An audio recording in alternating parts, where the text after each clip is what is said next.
Hello, welcome to the British Sitcom History Podcast. Series 2 begins next week, and we have one last bit of bonus content to whet your appetite before that, and that is just a handful of outtakes from Series 1.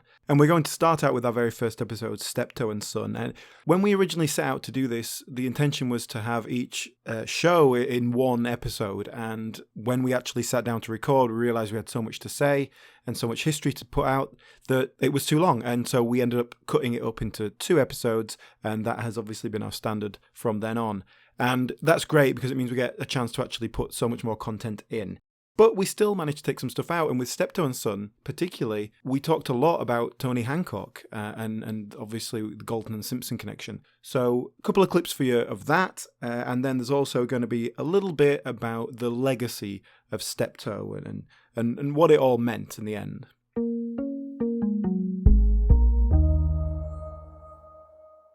Can I ask you did Hancock just turn up and read the scripts, or was he involved in the writing process at all? I guess he was involved in developing the character, surely.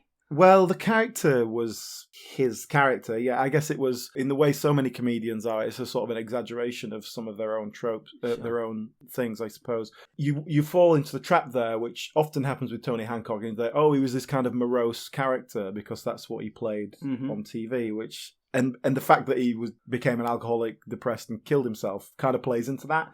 Well, but then that kind of disguises the fact that, he lived a whole life where he can be happy-go-lucky and a comedian and cheery. Sure. And I think, especially when someone has killed themselves and it's like, they were a depressive type.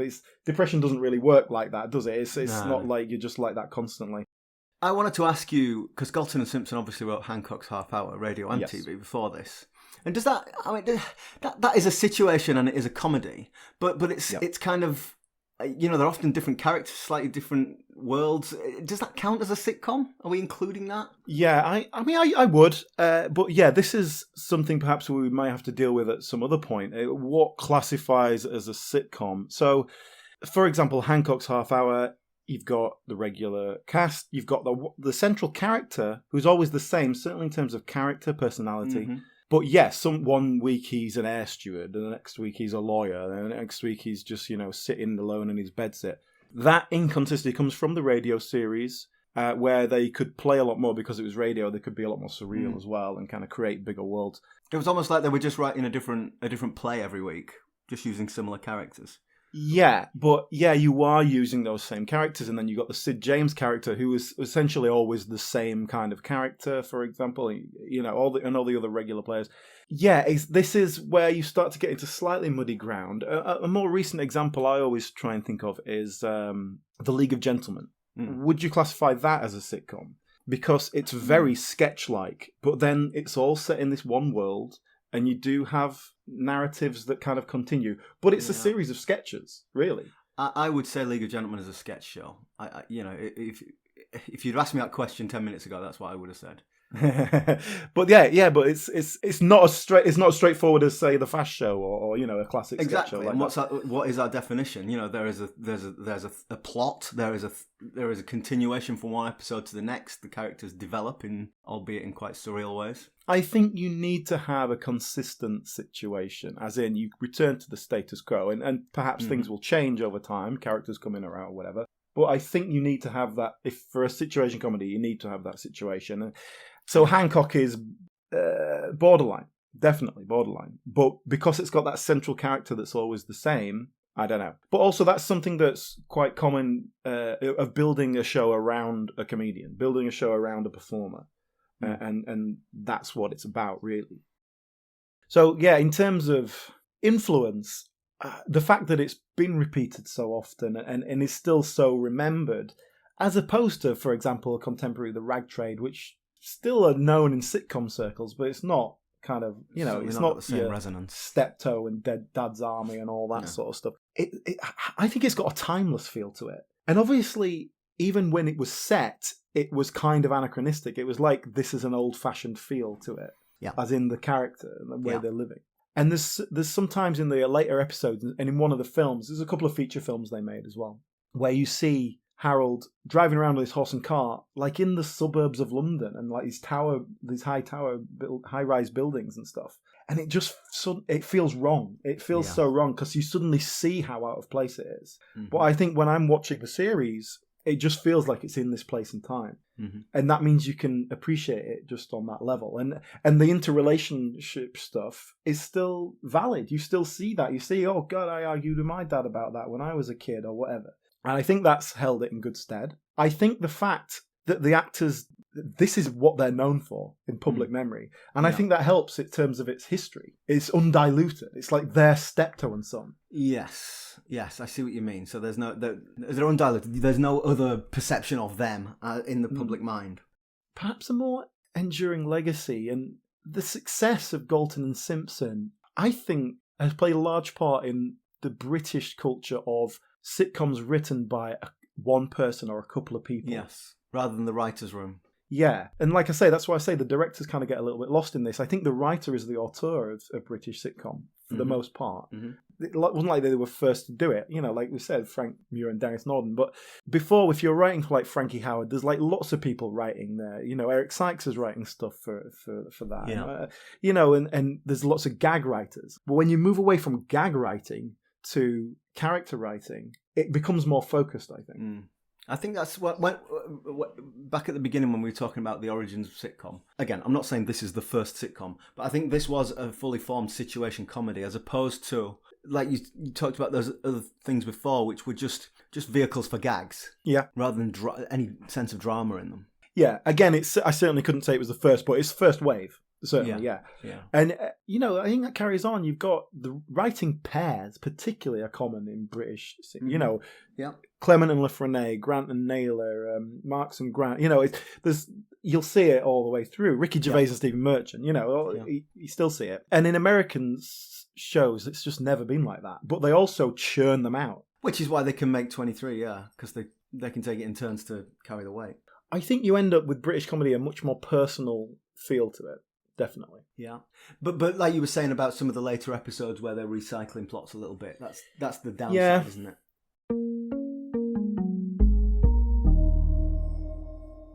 Right then, next up, I've got a few more outtakes here from Dear John. Dear John was probably the most obscure show we did of the first series, perhaps. Certainly the least well-remembered, I think. But we still had plenty to talk about. And I've got a few clips for you here. So, first of all, a little bit about Sylvia, who we didn't cover really, and the change of the titles, and talking about the show in general and divorce, and how that has been represented in the sitcom. So, here we go.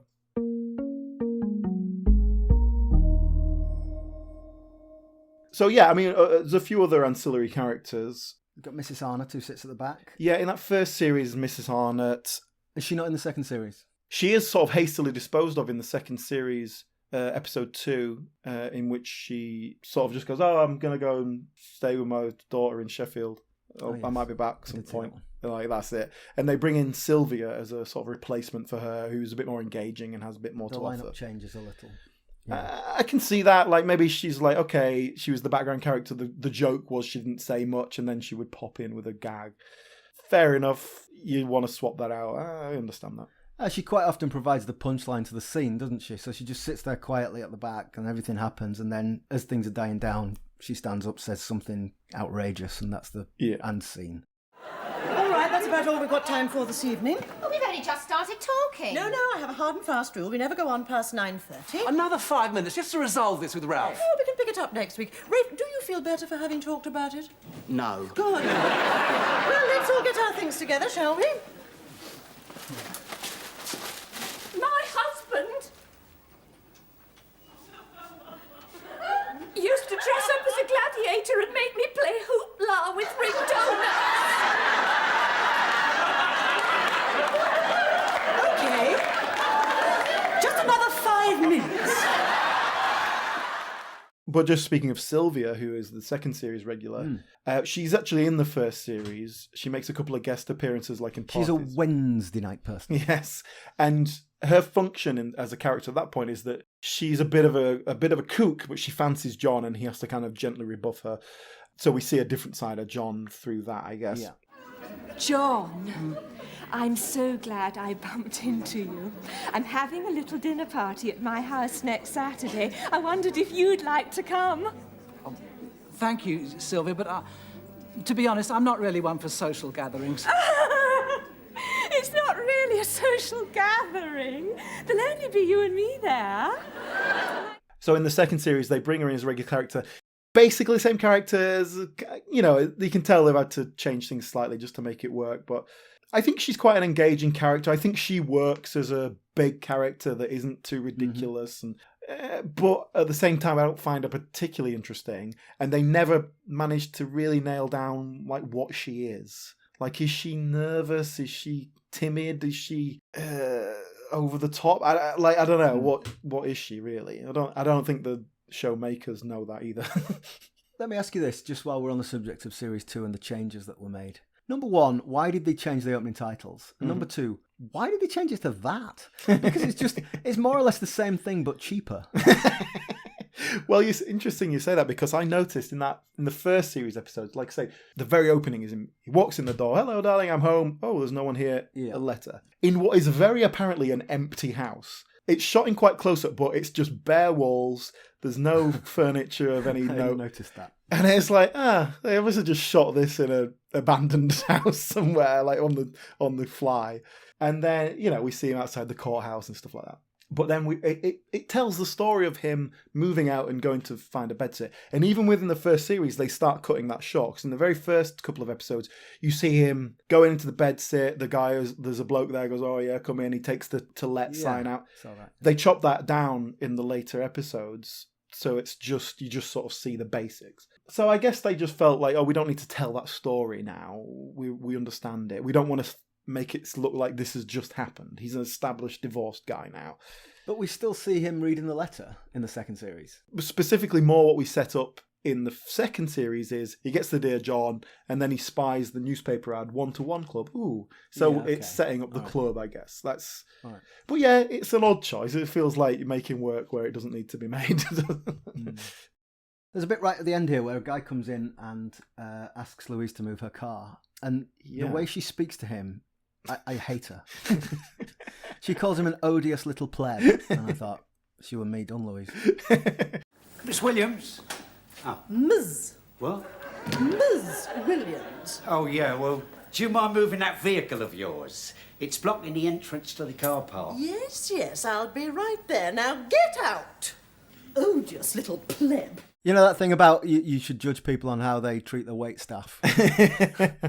Well, that's it. She does particularly go for him in a way that she doesn't normally. Like, that is probably the most extreme version. Like, you would think that character probably not that good with tradespeople, like you can see that. But to be so kind of vicious to a character that we never see before or after, it's not like there's a reputation here. Well, what was the point of that scene then? Because what was the point of him coming in? It doesn't move the drama on. Why have you hired an actor to do that? It's purely to show us who she is. Yeah, I mean, I think the actual point of it is to give her some impetus to leave so that she can't tell them this thing about Mrs. whatever.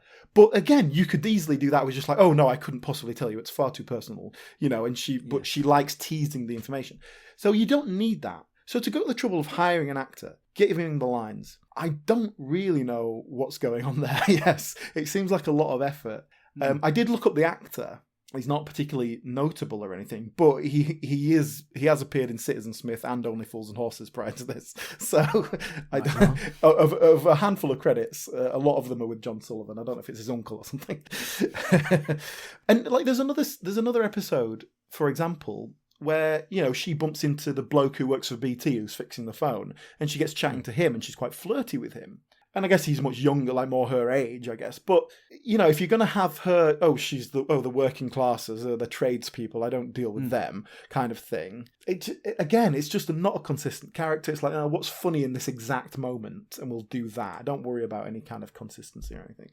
Yeah. That is Dear John, basically. I did think, was dealing with divorce here in the 80s, obviously sitcom does often circulate around a marriage or the family the family nucleus. I was trying to think of other shows that deal with divorce. I was thinking, was this the first one that kind of really took it head on? I don't think it is. Just off the top of my head, the first thing I thought of was Solo, which is a Carla Lane show with Felicity Kendall. You mentioning this when we talked about bread. Yeah, which the setup is her and her partner have split up. I don't think they're actually married, but they were living together or something. But it's about kind of like a woman, having to do the single life again and all that. So it's obviously not the first thing, but it is unusual, I think. I think it's interesting that, if you look at, I don't know, the 1940s, people didn't get divorced then, or very rarely. Mm. Yeah, I went online and looked at divorce rates, because that's how I researched for a podcast. And there's a big, basically the line jumps up around about 1970. So that's when divorces, they obviously happened before then, but perhaps it became more socially acceptable. Yeah. More, certainly numerically more common. And so I guess a mainstream sitcom might lag behind real life a little bit. But that's, if I'm saying 1970, that's a long time until you get to Dear John, isn't it? Yeah, I can't think of anything off the top of my head that specifically kind of tackles life as a divorcee. But I'm sure there must be. I remember being a kid, growing up in Barnsley, working class, going to school, and one of my friends at school's parents were divorced, and that was a big deal. I can remember that being a thing. And that's nothing to do with numbers. That's not to say it was rare numerically, but it was noteworthy. It was something that was talked about. Oh, they're divorced. Yeah. Oh. It's interesting. Perhaps back then more so. Is divorce a middle class thing? You have to be able to afford to get divorced. Or you're just stuck together. Well, I would say definitely before 1970, certainly, yeah. Yeah, well, interestingly, the character of Louise, who is going to be the one most concerned with social normalcy and being the correct thing in society, I guess, she's divorced. Like, she's leading the charge, and there's never any sense of shame about it. The one little bit of trivia I know is that I believe it was Robin's Nest, sequel to Man About the House, which was originally made in 1977. I think that is the first British sitcom, that has a cohabiting couple who are not married. But then, like, the whole point of that show is that they want to get married, but they can't afford it. Or something. It's like they're building up to it. It's never kind of... But even Man About the House that came before that, like a man living with two women, whoa. Yeah. That's crazy. Yeah, I understand. So, that's 10 years before Dear John. So, I guess that kind of adds up, doesn't it?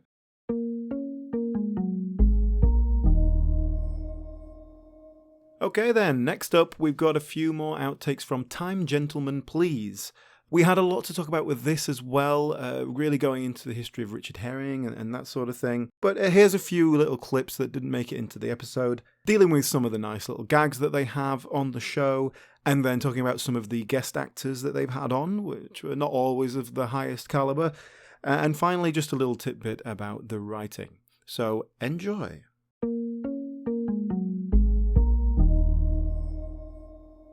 Two classic Richard Herring jokes that I saw, visual jokes. The quiz machine's called Fact Hunt, which is an old Richard Herring joke. But the one they come back to several times in this series. Indeed. And on the blackboard, the food blackboard, it says lamb pissoles instead of rissoles. And I got to be honest, I laughed for about 15 seconds at that. There are some nice, like the gags they just throw up on that blackboard. There are some nice little gags. Someone's got to come up with them, and there's quite a nice bit of wordplay and stuff like that goes on. And there's another repeated gag where if anyone says alcoholics, the Gov will go, "Oh, we don't use the word alcoholics here. We use," and then we'll come up with some. He has a whole range of those lines, doesn't he? Yes, increasingly elaborate phrases. So the first one he says is, "We don't use alcoholics. We use publican's friend." So that's like a nice simple one. But then, like, obviously they have to get more and more kind of ridiculous as they go along. So I made a note of some of them and Go on, give me the highlights. Liquid crusaders fighting the holy war against the teetotal Taliban. That's very 2001. Yeah, I know, it was very topical back then. But my personal favourite is, no, we don't call them alcoholics, we call them the unquenchables. Which I liked. I like that. Now that's that's a lot more evocative. Yeah. Are there ever any other customers in the pub? Occasionally, yeah, but it's plot relevant. Do you get extras in the background? No. Or is it only ever those people in the pub? It's only those people in the pub. Anyone else who's in the pub is there because of some sort of plot relevant reason. Sure. They're not there to have a drink. Well, no, they might be there to have a drink, but they're there to have a drink because something's happening, I see. So, like, for example, there's one episode where they decide to countrify the pub to try and get a more countrified, upper class establishment, which incorporates entirely him putting a stuffed pheasant on the top of the bar. But then all of a sudden, all these sort of posh people in gilets turn up. So, you get people like that in the pub, but they're there because of something. It's just one more step before you go Irish, though, isn't it? The Irish, they're the cancer of the pub industry. They do 2 episodes on that, don't worry. Oh, do they? No, I've heard him do that material live. I didn't realise they've made an episode. Of course they made an episode of it. They've rinsed every bit of his live act. Exactly. So there's an episode where these Irish decorators are in to refurb the pub, and he daren't leave because he knows as soon as he goes, they're going to put a bike in the window.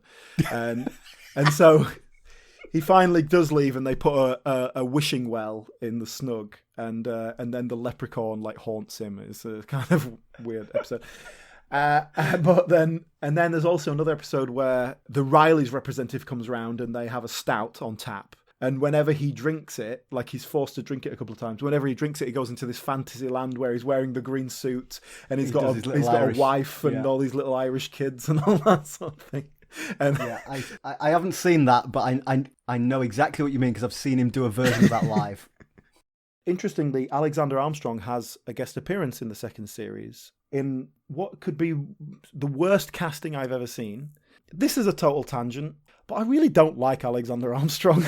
Well, when Armstrong and Miller 1 or 2 years behind Lee and Herring at Oxford, I think that they're in that same lineage, and then Mitchell and Webb just after them. It's the same. Yeah. Well, the Armstrong and Miller show was on in 2001, so that's kind of the period. Yeah. And I just it's definitely oversaturation. Alexander Armstrong, I find him completely dull and charmless. And so when he's presenting every show on the BBC, I just think, well, I'm not interested at all. And as an actor, I've never found anything interesting about him either. And so in this particular episode where he guest stars, it's set up before he's there, where Connie mentions that it's this guy who was a photographer that she was at college with. And then he turns up and it's Alexander Armstrong. It's well, he's 20 years older than her. So what's that? What's that about? And then they're supposed to be former lovers. Don't lie to me, Connie. They're awful. They're damn awful. But how am I supposed to sum up the human condition by photographing a plate of sausage and mash? It can't be done. My art is stuck. Stuck. Stuck. Stuck. And it's just really weird. He's supposed to be this cool, groovy photographer, but it's Alexander Armstrong. They put an earring on him and he just looks like a dick. Anyway, so a slight tangent there about how much I hate Alexander Armstrong. But it's a close tie between him and David Walliams for worst guest star. So David Walliams was in this. In the very last episode, David Walliams plays basically the French equivalent of Al Murray, the French barman. I mean, that's the definition of antagonist for this, isn't it? Exactly, but it's David Walliams, so obviously it's a stupid cartoon French character. Yeah. There was a time when we French would have shaved a woman's head for making the love with a German, but the European court banned the practice in 1997. Cassez-vous, Bruxelles! It doesn't work. But yeah, I mean, there's some connection there as well. Obviously, that was just before they went huge with Little Britain, or about the same time, I guess. But, Richard Herring was a script editor on Little Britain in the third series, so there's obviously some connections there. I'm just looking at my notes from that episode. I can't remember which character said this, but I wrote it down. Someone said, that was the pub landlord. Said, you can prove anything with facts. That's Stuart Lee line. That's a line from a Stuart Lee stand-up show. Yeah. I think Stuart Lee was generally involved in most of the scripts in some way or other, as a script editor at least. But yeah, just a curiosity, just speaking of writers there's one episode that has... So they're all written by Richard Herring and Al Murray, and some have Stuart Lee as a proper credited writer as well. And then there's one episode, the countrification one with the pheasant that I mentioned earlier, that has two other credited writers, Rob Adey and Richard Merkin. Nothing funny about that name. I was going to say, is that Richard Herring under an assumed name? Yeah, it should be. But I looked these guys up, because they obviously Richard Herring was not farming out scripts to other people. Otherwise, he would have done it before. I looked them up, and they're obviously a writing duo. All their credits are the same, and they have a handful of sketch writing credits over the course of about 5 or 6 years, and that's it. And I can only assume that they wrote a sketch and somehow Richard Herring saw it or read it off the page or whatever and went, there's a really nice idea I want to use in there. I can get, a plot out of it. Can I use it? And that was that. That's the only thing I can imagine, because I just don't think he was sending out like, oh, can you write a script for me? There was nothing in that episode that made me think, oh yeah, this is an obvious sketch that's been padded out. So I don't know. But an interesting sort of note, just because it was so unusual for the rest of the writing.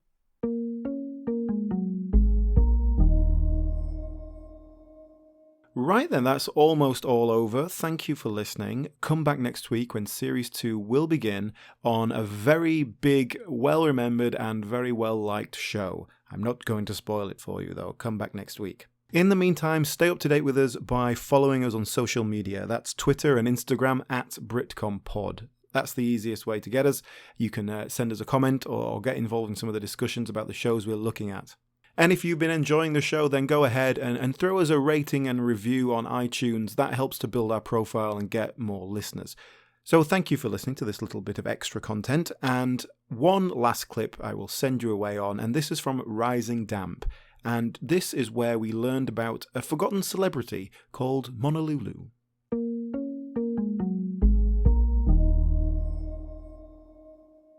So when we watched the very first episode... Rigsby refers to Philip as Monolulu. Monolulu. He goes, hey now Monolulu, what's going on here? And now this is one of my kind of the things I really like about watching old sitcoms is they'll reference someone, it'll be a singer or someone, I'll be like, who the hell is that? And I'll like Google them, and I'll end up in this whole like Wikipedia hole looking at old people. Who the hell is Monolulu? So this was the thing, I was like, what the hell is Monolulu? Now, I was interested if you would know what it is. I don't get the reference at all.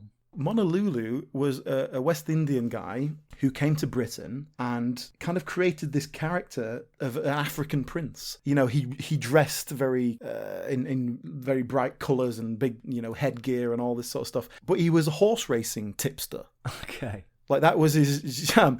But he was, in the 30s, he was like this celebrity, this like a bit like a John McCririck of his day, like this kind of big character who does horse racing. One thing I was reading about him was basically saying at one point in the 30s, he was the most famous black person in Britain. Right. And so it makes sense that is a reference that Rigsby would make. But also, is that a pretend African prince? And if you're saying that in the play that was revealed... and that line is from the play, then that well, I makes don't sense. know, but that's why I think it might be from the play, yes. Yeah. But that was just an interesting thing that just was completely lost on me, and I looked it up, and like I say, I went down this whole kind of hole of like, who the hell is this? But I feel like if I asked my dad about that, like he'd know what it was, like it would be like in his reference points. Just think if he's just one generation older. Yeah. But I just thought I'd mention that because it's one of the things I really like about watching old TV shows. Stuff I don't get. I also have a real thing for jokes that no longer work because they're out of date. Whenever like the punchline is like, oh, about 3 and 6 a yard,